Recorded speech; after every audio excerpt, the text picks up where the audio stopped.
날씨가 추워. 엄마가 놀러와 사흘 머무르자. 남편은 인상 쓰고 짜증만 냈다. 그런데 시어머니가 올라오니 그는 랍스터에 전복까지 사왔다. 나는 짐을 챙겨 바로 집을 나섰다. 이유를 묻는 남편에게 나는 한마디로 말문을 막아버렸다. 초겨울 바람이 문틈으로 스며드는 날이었다. 한파 예보가 이어지고 공기는 젖은 듯 차가웠다. 나는 수빈이었다. 거실 소파 끝에 웅크리고 앉아 따뜻한 생강차를 두 손으로 감쌌다.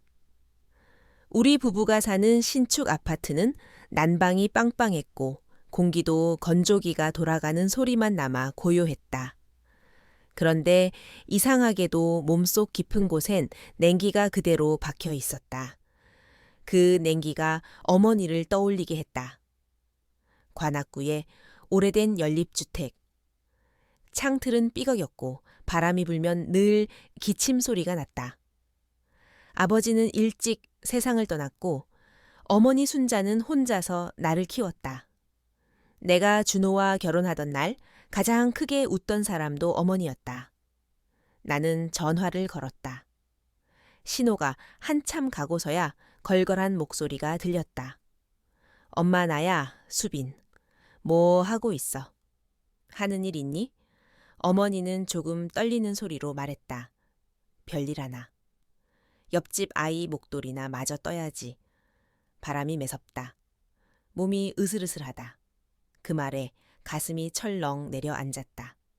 우리 집으로 올라오라고 했다. 며칠만 있다가 날 풀리면 내려가도 된다고 했다. 어머니는 괜찮다고 사양했지만 나는 계속 부탁했다. 널찍한 집에 나 혼자 지내니 외롭다. 같이 밥 해 먹자. 그렇게 한참을 설득하고 나서야 어머니는 알겠다고 짧게 대답했다.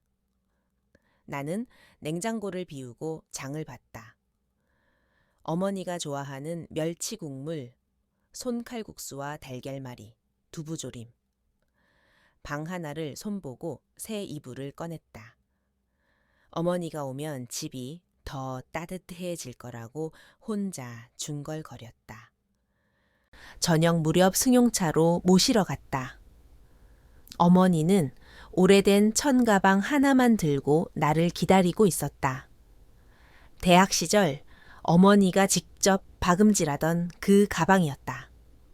색이 바래고 손잡이가 달아 있었다. 그 가방을 보는 순간 목이 메었다. 엄마 짐은 내가 들게. 어머니는 손사래를 쳤다. 며칠 있을 건데 뭐 그리 싸우냐. 잠옷이랑 칫솔만 있으면 된다. 집에 들어서자 어머니는 조심스레 실내화를 신고 주변을 둘러보았다. 드라마에서 보는 집 같구나 하고 웃었다. 나는 부엌으로 서둘러 들어가 저녁을 차렸다. 육수 냄새가 퍼지고 프라이팬이 지글거렸다. 오랜만에 같이 일하는 부엌이 분주했지만 마음은 편안했다. 8시가 넘어 현관 비밀번호가 찍히는 소리가 났다. 준호가 돌아왔다. 나는 반갑게 뛰어나갔다. 우산을 받아들고 코트를 걸었다. 어머니도 앞치마를 벗으며 나왔다. 사위 왔니 하고 인사를 건넸다. 준호는 문턱에서 걸음을 멈췄다. 나를 한 번, 어머니를 한 번 보더니 표정이 굳었다. 왜 여기 계시지? 라는 말이 먼저 나왔다. 놀라서 설명했다. 엄마가 며칠만 계시기로 했다고. 바람이 새서 춥다고. 준호는 알겠다고 짧게 말하고 거실로 걸어 들어가 가방을 소파에 툭 던졌다. 나는 작게 눈짓했다. 인사부터 하라고. 그제야 준호는 형식적으로 어머니께 안부를 묻고 시선을 돌렸다. 그의 눈길이 벽 쪽에 놓인 어머니의 청가방을 스치고 미세하게 찌푸려졌다. 저런 가방은 현관에 두지 말라고 했다. 그 말에 뜨거운 것이 가슴에 치밀었다. 어머니는 허둥지둥 가방을 들어 올리며 미안하다고 말했다. 나는 어머니 손에서 가방을 받아 방 안으로 들였다. 이 집은 엄마도 마음대로 쓰셔도 되는 곳이라고 말했다. 준호의 표정은 여전히 풀리지 않았다. 밥 먹자고 부르자 그는 이미 밖에서 식사했다고 했다. 생선조림 냄새가 강하니 환기를 하라고 덧붙였다. 그 반찬은 내가 어릴 적부터 좋아하던 어머니의 손맛이었다. 언젠가 취업 준비하던 그에게 맛있다고 칭찬받던 바로 그 메뉴였다. 나는 말끝을 삼켰다. 저녁상에는 나와 어머니만 앉았다. 어머니는 내 그릇에만 반찬을 골라 담아주며 웃었다. 남자는 일하고 오면 예민하다. 그냥 먹어라. 그런데 손등이 미세하게 떨렸다. 바발이 목구멍에 걸리는 느낌이었다. 그날 밤 준호는 침실로 들어오며 피곤하다고만 했다. 물 한 잔을 건넸더니 내일 어머니는 집에 모셔다 드리라고 했다. 이유를 묻자 낯선 사람이 집에 있으면 불편하다고 했다. 어머니가 낯선 사람이냐고 되물었지만 그는 이 집은 쉬는 곳이라고만 반복했다. 나는 더 말하지 않기로 했다. 대신 거실 소파에 이불을 펴고 누웠다. 깊은 새벽 방문이 살짝 열리는 소리에 눈을 감고 있었다. 어머니가 조심스레 부엌으로 가는 발자국, 쌀을 씻는 소리, 냄비가 부딪히는 소리, 따뜻한 들기름 냄새가 퍼졌다. 어머니가 새벽죽을 끓이고 있었다. 예전부터 준호가 좋아하던 소고기죽이었다. 잠시 후 어머니가 거실로 나와 이불 끝을 살짝 당겨 내 어깨를 덮었다. 차가운 손등과 따뜻한 손바닥이 동시에 느껴졌다. 나는 눈을 감은 채 눈물을 삼켰다. 아침 식탁에는 김이 모락모락 나는 죽과 간 묻힌 배추김치가 놓였다. 준호는 단정한 셔츠에 넥타이를 메고 나와 숟가락을 들었다. 한술 뜨고는 생각보다 되직하다고 했다. 예전엔 부드럽게 끓였지 않냐고. 어머니는 미안하다고 했다. 입맛이 변했구나 하며 죽을 조금 덜어내 물을 더 부었다. 준호는 이번엔 김치가 오래되어 색이 진하다고 말했다. 건강에 안 좋다고도 했다. 나는 숟가락을 내려놓고 참아온 말을 꺼냈다. 먹기 싫으면 먹지 말라고. 그건 정성이니 욕하지 말라고. 어머니가 급히 내 손을 잡았다. 됐다고. 어머니는 내 표정을 살피며 그릇을 치웠다. 식탁 위엔 따뜻한 냄새와 차가운 침묵만 남았다. 출근길, 준호는 오늘 일찍 들어오겠다 했다. 나는 대답하지 않았다.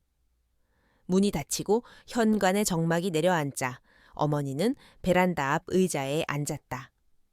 멀리 겨울 햇빛이 얇게 번졌다. 어머니는 창밖으로 한참을 내다보았다. 그 자세가 작고 쓸쓸해 보였다. 나는 말을 찾지 못했다. 날이 저물자 어머니는 서랍을 정리하고 방을 정갈히 치웠다. 내내 미안하다는 표정이었다. 나는 어머니에게 오늘만 더 주무시고 내일 포천에 있는 큰이모 집으로 가자고 했다. 어머니는 고개를 저었다. 네 집에서 내가 어찌 오래 있냐고 했다. 그 말이 가슴 한복판을 찔렀다. 밤이 깊어지고 집은 유난히 조용했다. 새벽 5시. 어머니가 살그머니 일어나 옷을 챙겼다. 지퍼 올리는 소리가 또렷이 들렸다. 나는 등을 벽에 붙이고 눈을 감은 채 귀로만 따라갔다. 문 쪽에서 한참 머뭇거리는 기척. 내 쪽으로 바람처럼 다가오는 발소리. 이불 끝을 다정히 고쳐 덮는 손. 이마를 지나는 손바닥의 온기. 어머니는 아무 말도 하지 않았다. 현관문이 아주 작게 열리고 또 작게 닫혔다. 그 소리가 뼈를 울렸다. 나는 벌떡 일어나 문 앞으로 달려갔다. 엘리베이터가 내려가는 붉은 숫자가 차갑게 깜박거렸다.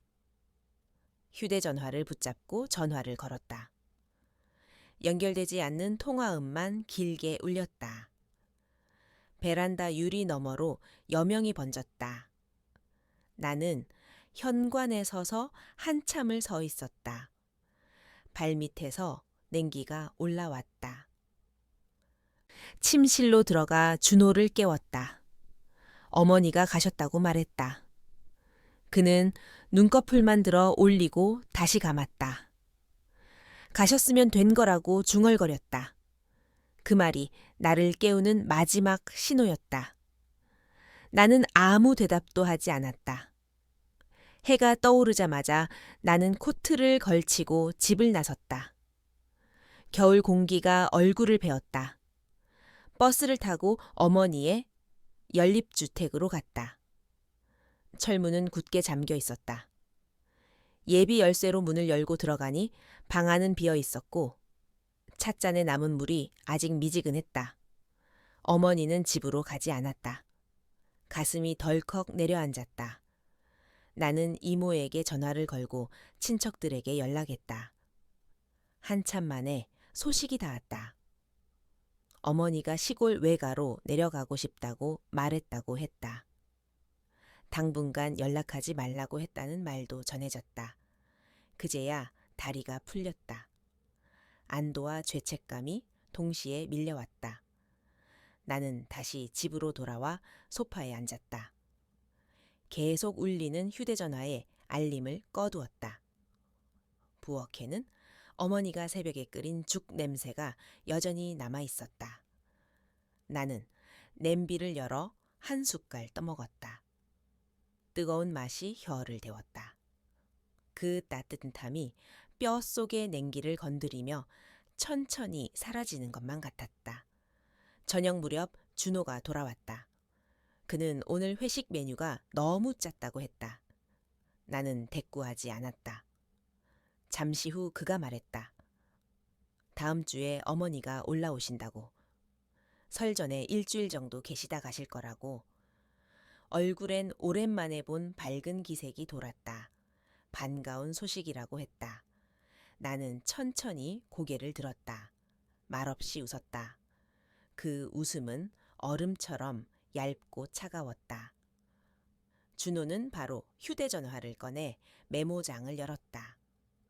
손님용 방 매트리스 교체, 공기청정기 추가, 난방 점검, 어머니가 좋아하시는 전복과 랍스터, 귀한 과일 준비. 줄줄이 목록을 읽었다. 그의 목소리는 들뜬 아이 같았다. 나는 그가 가리킨 방을 조용히 바라보았다. 어젯밤 어머니가 묵고 가신 그 방이었다. 낡은 청가방이 잠시 머물렀던 자리였다. 그때 나는 알았다. 이 집의 공기와 온기와 말들이 누구를 향해 있는지, 어떤 사람에게는 너무 많은 배려가 주어지고 어떤 사람에게는 사과 한마디조차 허락되지 않는다는 것을. 입안에서 아주 작은 금속성 맛이 돌았다. 밤이 더 깊어졌고 새벽은 아직 멀었다. 창밖 바람 소리가 유난히 크게 들렸다. 나는 조용히 등을 펴고 앉았다. 곧 닥칠 일들을 차분히 떠올렸다. 그리고 마음속에서 한 가지 결심을 꺼내 올려놓았다. 다음 날 오후 현관에 큰 상자가 들어왔다. 라텍스 매트리스를 배달 온 기사들이 방을 물었다. 준호는 내가 잠시 쓰던 손님방을 가리켰다. 나는 놀라 물었다. 그 방은 내가 자는 곳이라고. 준호는 짧게 대답했다. 어머니가 오실 방이니 비워달라고. 소파에서 자든가 원래 침실로 돌아가라고. 그의 말투는 사무적이었고 한치의 망설임도 없었다. 나는 더 말하지 않고 침구를 챙겨 거실로 나왔다. 그는 곧바로 난방 점검을 부르고 공기청정기를 새로 사왔다. 손님방의 이불은 실크 세트로 바뀌었고 향 좋은 백합이 꽂힌 유리 꽃병이 놓였다. 냉장고에는 전복, 랍스터, 한우, 등심, 과일 바구니가 가득 들어갔다. 나는 아무 말도 하지 않았다. 그의 부지런함이 거실 바닥에 던져진 내 담요와 이상한 대조를 이루는 것을 오래 바라봤다. 밤이 깊어 소파에 누우니 등이 시렸다. 창문 틈으로 바람이 스며들었다. 나는 눈을 감았다가 오래된 기억을 떠올렸다. 취업을 못해 지갑이 비던 시절의 준호. 그때 그는 자전거를 타고 우리 연립주택으로 와서 어머니의 감기약을 찾고 죽을 끓여 드렸다. 식탁에는 어머니가 담근 총각김치가 있었고 그는 여러 그릇의 밥을 먹으며 맛있다고 웃었다. 그 웃음은 따뜻했었다. 지금은 낯설었다. 설 연휴가 다가오자 그는 출근을 서둘러 마치고 집으로 돌아와 목록을 점검했다. 어머니 오시는 날 공항에 일찍 가보자며 시간을 맞췄다. 내게는 함께 갈 필요 없다고 했다. 혼자 모시고 오겠다고. 나는 알겠다고 답했다. 더 이상 설득도 기대도 하지 않기로 했다. 설 전날 점심, 현관문이 크게 열렸다. 모피 코트를 걸친 장모님 아닌 시어머니 영자가 들어왔다. 넥타이를 풀고 뛰어든 준호가 커다란 캐리어 2개를 번쩍 들었다. 어머니 손 이리 잡으세요 하며 과하게 다정했다. 나는 천천히 일어나 절을 했다. 안녕하세요라고 조용히 인사했다. 준호는 내 쪽을 흘깃 보더니 낮게 속삭였다. 어머니라고 불러? 나는 듣지 못한 척 다시 고개만 숙였다. 거실 소파에 앉은 어머니는 집안을 둘러보았다. 조명 톤이 어둡다며 커튼색이 칙칙하다고 말했다. 설에는 붉은색이 기운이 좋다며 교체하라고 했다. 준호는 바로 내일 기사 부르겠다고 대답했다. 베란다 구석에 초록 화분을 보더니 고개를 저었다. 이런 식물은 기운을 막는다고 했다. 버리고 금전수를 드리라 했다. 나는 그 화분이 내 어머니가 새집들이에 들고 오신 선물이라고 말했다. 어머니는 비웃듯 웃었다. 그래서 기운이 답답했구나 하고 중얼거렸다. 아침이 되자 준호는 장을 크게 봐. 와, 전복을 해감하고 랍스터를 손질하며 들떴다. 어머니는 거실에서 예능을 보며 과일을 드셨다. 나는 부엌에 들어가 접시를 씻고 싱크대를 정리했다. 어머니는 나를 힐끗 보더니 집안일은 부지런히 배우라며 낮게 말했다. 목소리는 달지 않았고 말끝은 날카로웠다. 나는 대꾸하지 않았다. 점심 식사 때가 되자 준호는 앞치마를 메고 탁자에 음식을 차렸다. 전복 버터구이, 랍스터찜, 한우 채끝 구이. 향기는 진했고 플레이팅은 정성스러웠다.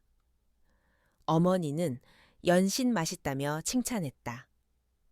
준호는 부끄러운 듯 웃었다. 한숫 갈듯 나는 젓가락을 내려놓았다. 입에 넣힐 수 없어서가 아니라 마음이 거부했다. 준호는 왜 안 먹느냐고 물었다. 배가 고프지 않다고 했다. 그는 표정을 굳히며 어머니 보시는데 체면 좀 세워달라고 낮게 말했다.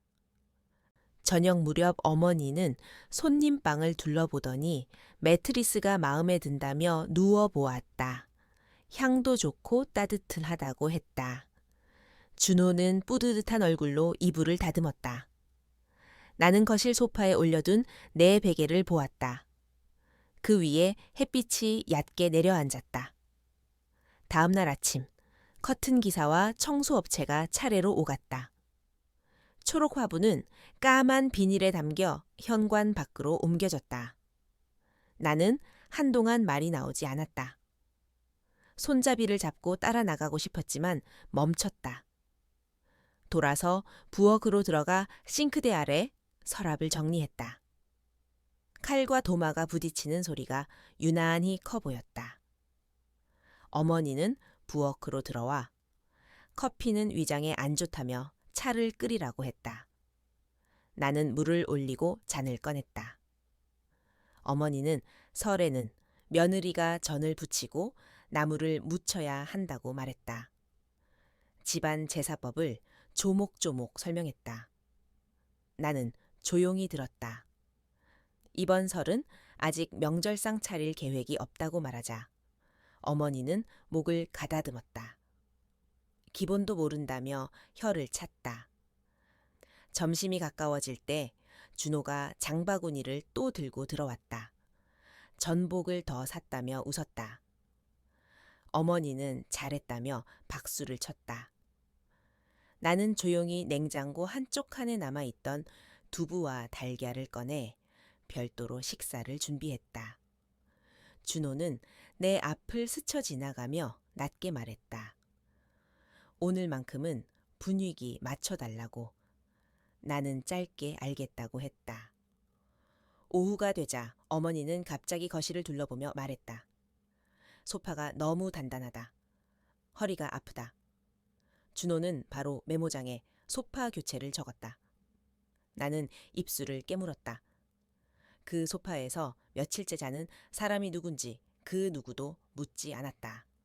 해가 기울고 설 전야가 시작되었다. TV에서는 특집 프로그램이 흘렀다. 준호는 부엌에서 마지막 소스를 끓이고 접시를 데웠다. 어머니는 화장대로 들어가 새로 산 립스틱을 꺼내 색을 확인했다. 나는 방으로 들어가 문을 닫고 조용히 앉았다. 벽 너머로 웃음소리와 칭찬이 오갔다. 그 모든 소리는 유리창 너머의 불꽃놀이처럼 겉돌았다. 12시가 가까워지자 나는 문을 열고 거실로 나왔다. 식탁 위에는 여전히 음식이 남아 있었다.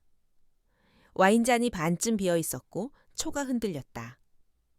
준호와 어머니는 소파에 앉아 TV에 카운트다운을 바라보고 있었다.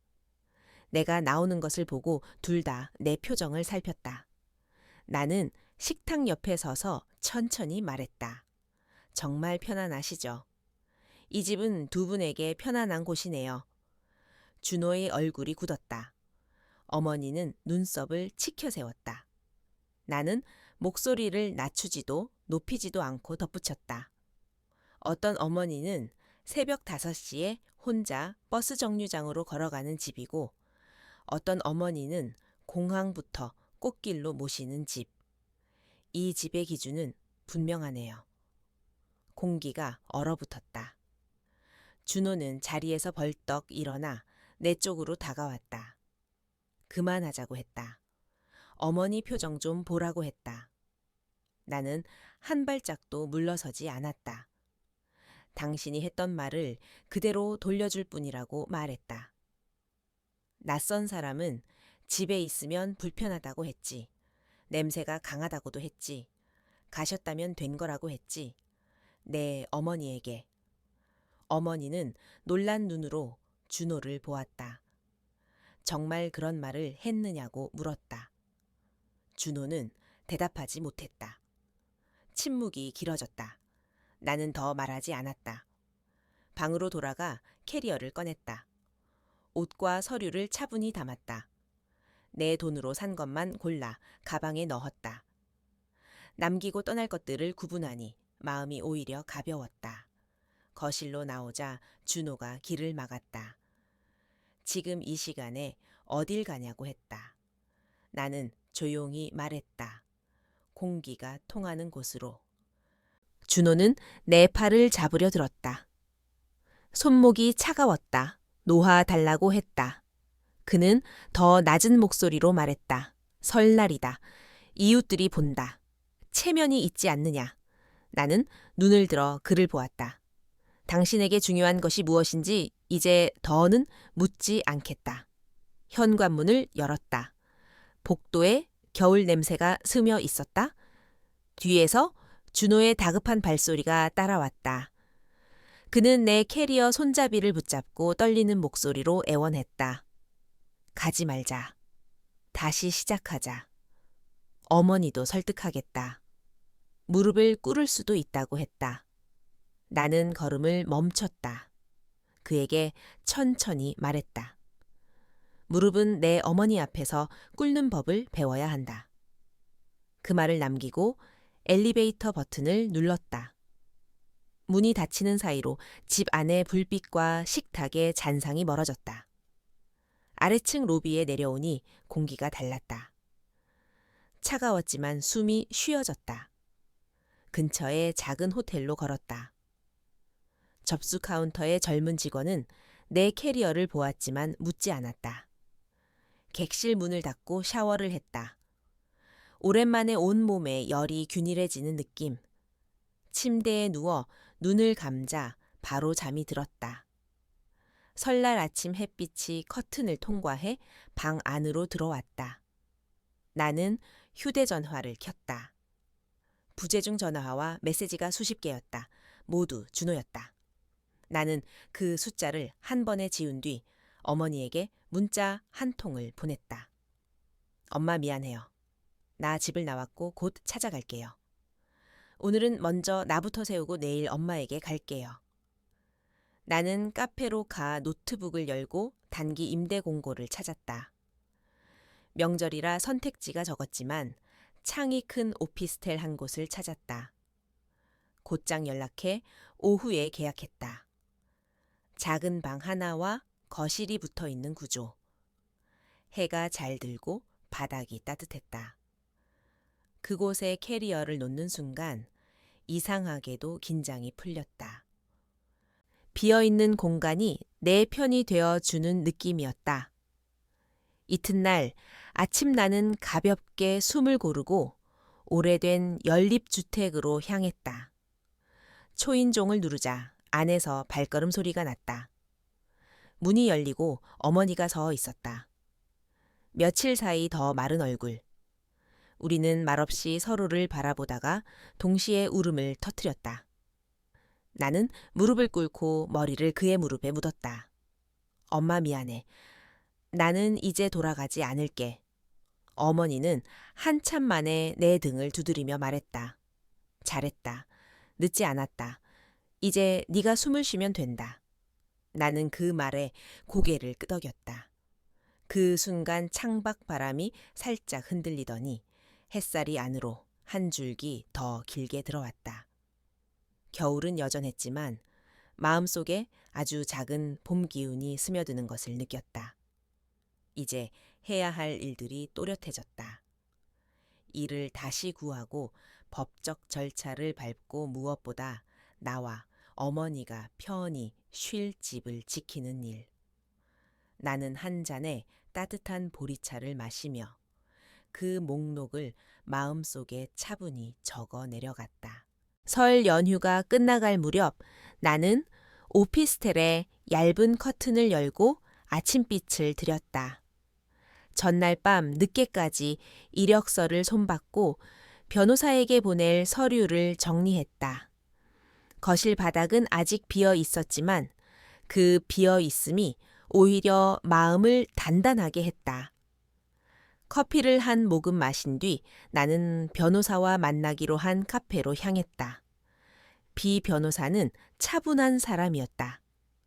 내 이야기를 끊지 않고 끝까지 들은 뒤 필요한 사실을 조목조목 확인했다. 폭언 날짜와 내용 메시지 기록 사진 목록 보호 조치가 필요할 때 연락할 번호 서류를 하나씩 체크했다. 나는 결심이 변하는 순간을 스스로 의심하지 않기 위해 모든 문장을 또박또박 읽었다. 변호사는 말했다. 합의 이혼이 최선이지만 만약 상대가 버티면 소송으로 가도 된다. 당신은 이미 충분한 근거가 있다. 나는 고개를 끄덕였다. 나를 의심하지 않겠다고 마음속으로 다시 약속했다. 회사 복귀 첫날 사무실의 공기가 새로웠다. 복도에서 만나던 동료들이 반갑게 인사했고 팀장은 돌아와줘서 고맙다고 말했다. 나는 웃으며 업무를 받아들었다. 오랜만에 손끝이 바빠지고 머리가 현실의 문제로 채워지자 혼탁하던 마음이 맑아졌다. 점심시간에 창가에 앉아 도시락을 먹으며 나는 어머니에게 전화를 걸었다. 통화음 2번 만에 어머니 목소리가 들렸다. 밥 먹었니? 추위는 어때? 아직도 바람이 많이 분다. 너 건강만 챙겨라. 나도 밥 잘 먹고 있다.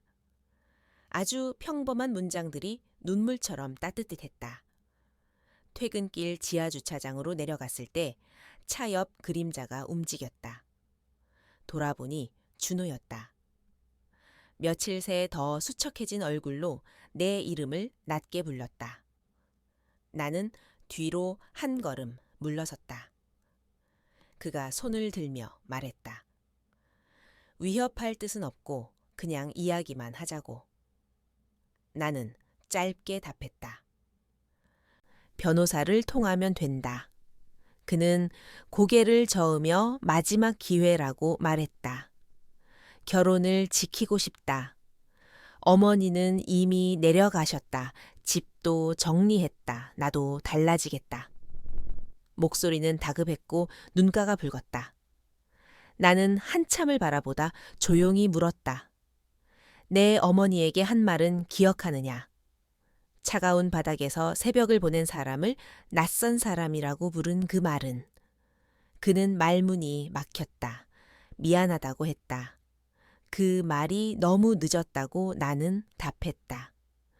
그리고 경비실 유리문을 가리키며 직원이 보고 있으니 이제 그만 가달라고 했다.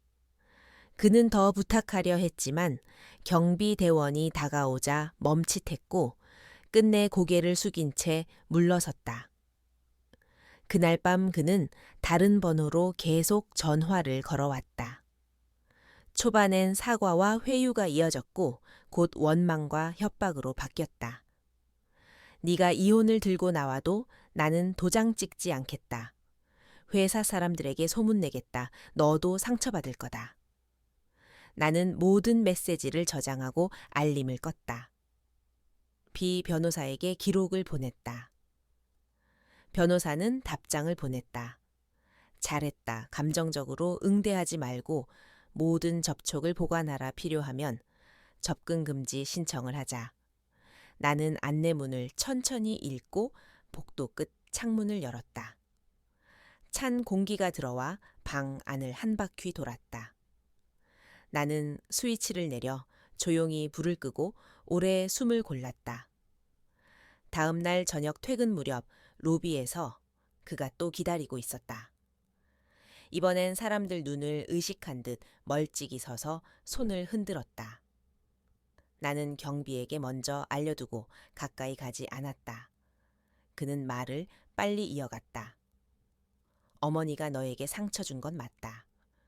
그러나 가족은 원래 부딪히면서 사는 거다. 내가 중간에서 조정하겠다. 이번 설이 지나면 달라질 거다. 나는 한 문장씩 천천히 반문했다. 상처를 준 사람이 사과하고 돌아보는가? 아니면 내 어머니를 모욕한 말을 지워버리려 하는가? 그때에 너는 왜 침묵했는가? 앞으로의 너는 무엇이 다른가? 그는 고개를 숙였다. 미안하다고 또 말했다. 나는 고개를 저었다. 미안하다는 말이 습관이 된 사람에게 인생을 맡길 수는 없다. 일요일 아침 그는 내 오피스텔 근처 카페 앞에서 기다렸다. 더는 피하지 않으려 나는 바깥 테이블에 앉았다. 그는 떨리는 손으로 종이봉투를 꺼냈다. 편지와 결혼사진 몇 장이었다.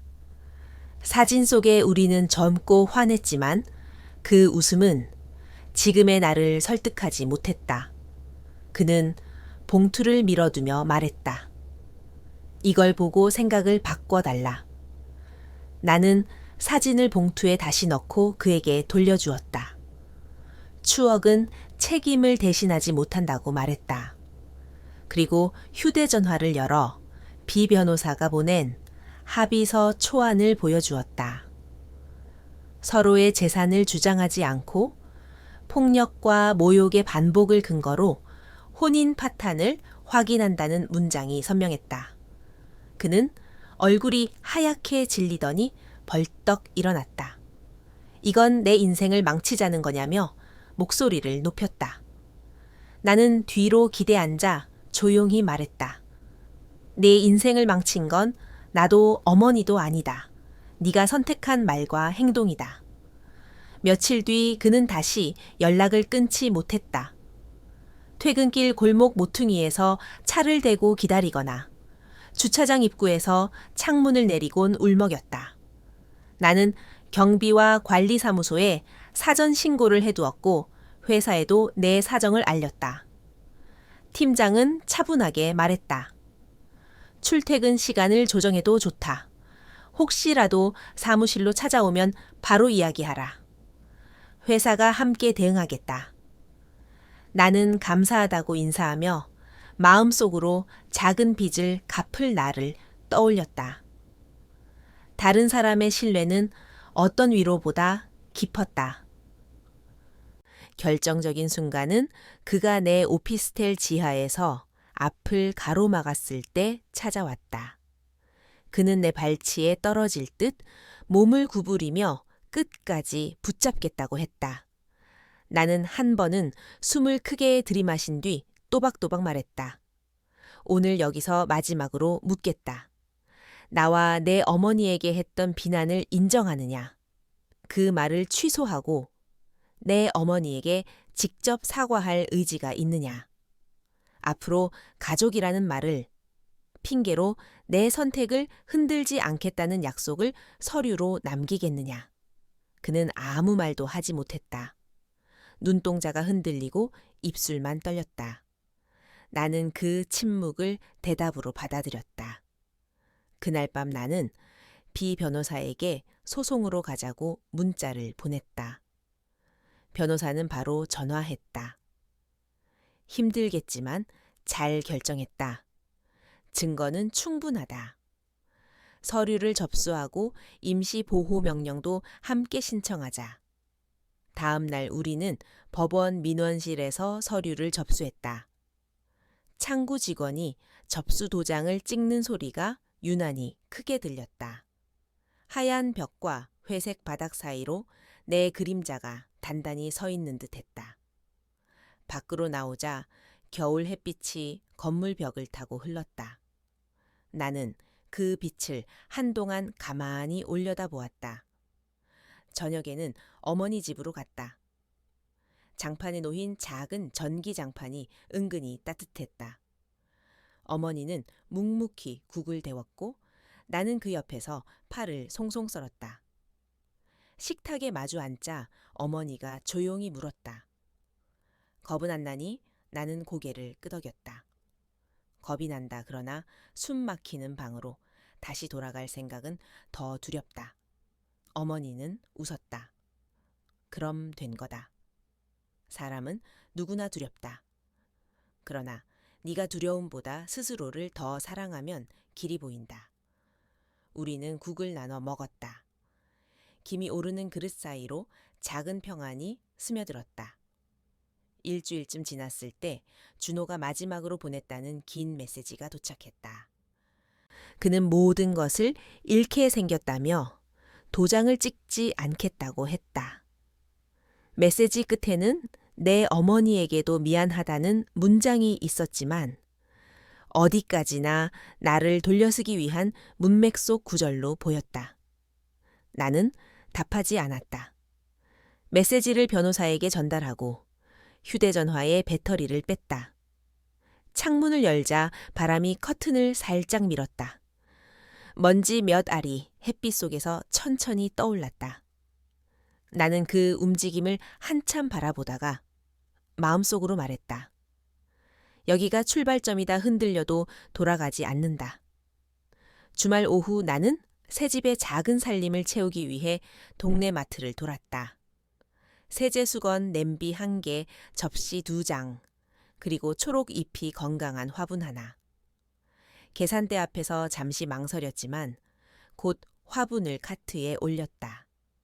집에 돌아와 창가에 올려놓으니 인맥이 빛을 머금었다. 나는 화분을 바라보며 아주 조용히 인사를 했다. 너는 여기에서 아무에게도 내쳐지지 않을 것이다. 그날 밤 침대 옆 스탠드를 끄고 누웠다. 창틀에 부딪힌 바람 소리가 낮게 흘렀다. 나는 눈을 감고 귓속으로 말을 건넸다. 숨을 고르고 내일을 준비하자. 내일은 어제와 다를 것이다. 그렇게 생각하니 깊은 잠이 찾아왔다. 꿈속에서 나는 낡은 아파트 계단을 올라 문을 두드렸다. 문이 열리고 어머니가 서 있었다. 그 미소를 보는 순간 모든 소음이 멎었다. 깨어났을 때 새벽빛이 방을 파고들었고 나는 어젯밤보다 조금 더 가벼운 심장으로 침대에서 일어났다. 새로운 하루가 느리지만 확실하게 내 편이 되어 다가오고 있었다. 설 연휴가 지나고 법원에서 첫 기일 통지가 왔다. 종이 한 장이지만 손에 쥔이 묵직했다. 비 변호사는 전화로 절차를 다시 설명했다. 출석하면 판사가 사실관계를 묻고 조정을 권할 수 있다. 상대가 버티면 증거조사로 넘어간다 준비해둔 녹취와 메시지 백업을 인쇄해 가자. 나는 천천히 메모하고 서류철을 다시 묶었다. 손끝이 차분했다. 겁이 없지는 않았지만 되돌아갈 마음은 더 이상 없었다. 기일 전날 밤 나는 어머니 집에 들렀다. 작은 주전자에서 보리차가 끓는 소리가 났다. 어머니는 말이 적었고 나는 더 적었다. 돌아서는 길에 어머니가 나를 불렀다. 네가 네 편이 되어라. 그 말만 남겼다. 복도에 겨울 바람이 새우며들었지만 가슴은 따뜻했다. 법정은 생각보다 조용했다. 내 이름이 불리고 나는 비 변호사와 함께 앞으로 나갔다. 준호도 나와 마주섰다. 수척했지만 눈빛은 날카로웠다. 판사는 차분하게 물었다. 혼인 파탄의 이유와 화해 가능성. 나는 준비해온 말을 짧게 답했다. 반복된 모욕과 경멸 신뢰의 붕괴, 더 이상 같은 집에서 살 수 없다는 결론. 판사는 고개를 끄덕였다. 조정실에서 한 번 더 대화해보라며 자리를 옮기게 했다. 조정실의 둥근 탁재 마주 앉았다. 조정위원이 물었다. 정말로 이어갈 방법이 전혀 없느냐. 준호가 먼저 말했다. 나는 바뀔 수 있다. 어머니에게도 사과하겠다. 다시 시작하자. 말끝은 부드러웠지만 눈은 내 결심을 흔들려는 듯 내 얼굴을 찾았다. 나는 한 호흡 들이마신 뒤 조용히 말했다. 사과는 내 결심을 되돌리기 위한 조건이 아니라 삶의 태도여야 한다. 지금의 약속은 두려움에서 나온 말이다. 우리에게 필요한 건 회복이 아니라 종결이다. 조정위원은 잠시 침묵하더니 기록을 정리했다. 합의가 성립되지 않으면 소송 절차로 간다며 일정을 안내했다. 그날 저녁 준호에게 마지막 메시지가 왔다. 판사 앞에서 강해 보였지 하지만 결국 외롭지 않느냐 돌아오면 아무 일도 없던 것처럼 하겠다. 나는 답하지 않았다. 휴대전화를 뒤집어 놓고 스탠드를 껐다. 어둠 속에서 천장을 바라보다 눈을 감았다. 외로움은 길의 반대말이 아니라고 나는 중얼거렸다. 나를 잃는 것이야말로 진짜 외로움이었다. 업무는 점점 자리를 잡아갔다. 나는 새로운 프로젝트에 투입되었고 야근이 이어지는 밤도 있었지만 피곤이 기쁨과 섞여 묘하게 달았다. 팀 동료들은 나를 자연스럽게 끌어주었다. 점심시간에 나는 짧은 산책을 했다. 사무실 뒷골목 작은 분식집 앞에서 김이 오르는 튀김 냄새를 맡으며 멍하니 서 있다가 문득 웃음이 났다. 스스로 밥벌이를 하며 스스로 걷는 지금의 발목이 믿음직했다. 두 번째 기일이 잡히기 전 준호의 어머니가 나를 따로 만나자고 연락했다. 처음에는 무시하려 했지만 비 변호사가 조심스럽게 말했다. 기록을 남기는 차원에서 한번 대면하는 것도 나쁘지 않다.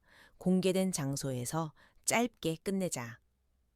우리는 동네 카페 구석 테이블에서 마주 앉았다.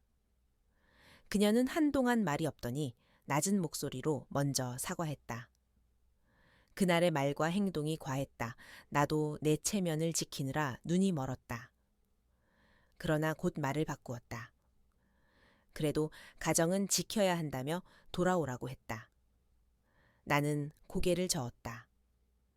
가정을 지킨다는 말이 누군가의 존엄을 꺾는 이유가 될 수는 없다. 말씀만 받겠다. 여기서 마무리하자. 그녀는 입술을 깨물었다. 마지막으로 물었다. 정말 후회하지 않겠느냐? 나는 대답했다. 나는 이미 오랜 후회를 끝냈다. 법정에서의 세 번째 날, 판사는 짧게 판결을 선고했다. 혼인 관계의 지속이 더 이상 기대되기 어렵다. 청구를 인용한다.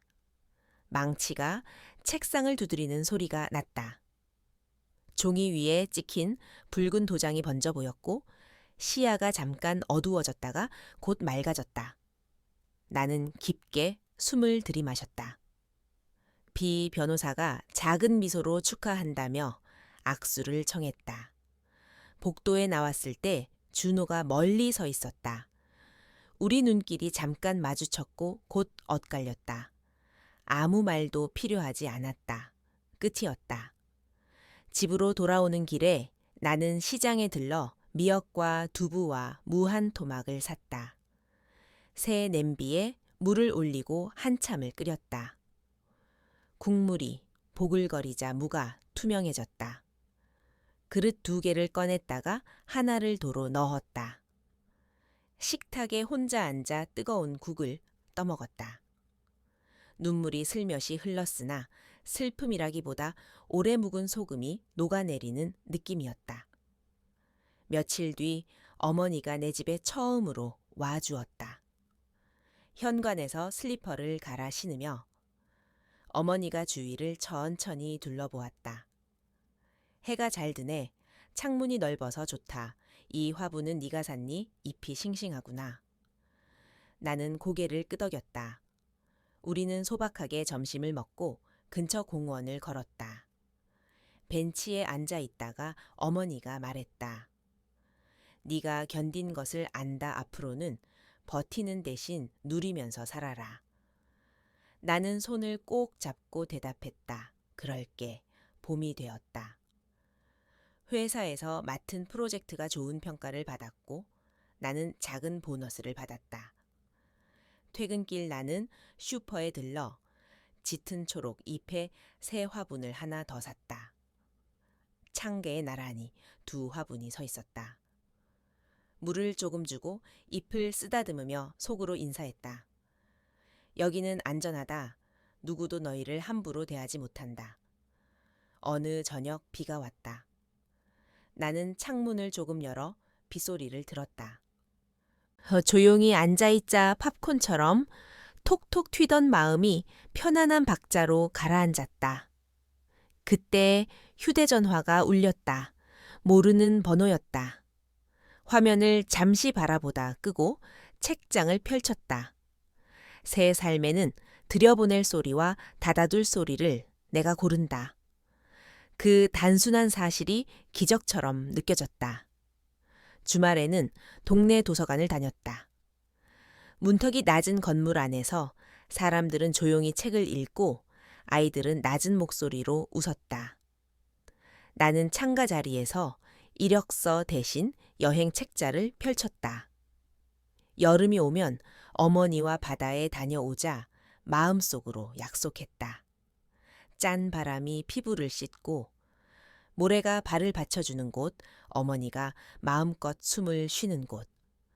가끔은 지난 계절이 꿈처럼 스쳐갔다. 그러나 그 기억이 날카로운 가시로 남지 않도록 나는 매일의 작은 질서를 지켰다. 아침에 침대를 정리하고 창을 열고 화분잎을 닦았다. 쓰레기를 제때 버리고 냄비를 말끔히 씻었다. 일의 끝을 내 손으로 닿는 일들이 나를 다시 믿게 했다.